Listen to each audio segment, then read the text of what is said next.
પાનેલી ગામમાં મેન રોડનું કામ છેલ્લા 1.5 મહિનાથી ચાલુ છે। કાચબા ગતિએ કામ ચાલુ છે। ભૂગર્ભ ગટર અંદર તૂટી ગઈ છે, કોઈ રિપેર કરવા આવતું નથી।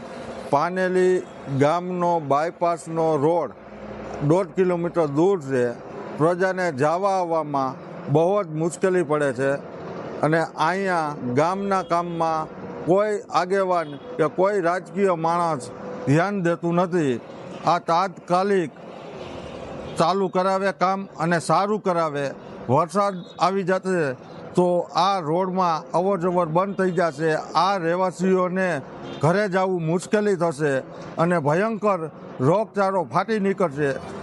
આ બધી જવાબદારી તંત્રની રહેશે અને જો તંત્ર એમ છતાંય કાંઈ નહીં કરે તો ગાંધી ચિંધ્યા માર્ગે મોટી પાનેલી બંધનું એલાન આપવામાં આવશે।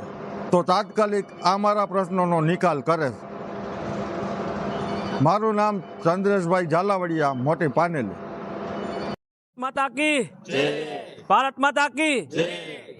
આજરોજ મોટી પાનેલી ગામમાં જે મેન રોડ છે ગામમાંથી બહાર નીકળવા માટેનો, આજે છેલ્લા 2 મહિનાથી અહીંયા કામ ચાલુ છે, બરાબર। અત્યારે બહારથી આવતા માણસોને ખૂબ તકલીફ પડે છે। હજી અવારનવાર ધારાસભ્યશ્રીને ચૂંટાયેલા જિલ્લા પંચાયતના સદસ્યને રજૂઆત કરતા કોઈ પણ લોકો અહીંયા કોઈ કામમાં ધ્યાન આપતા નથી।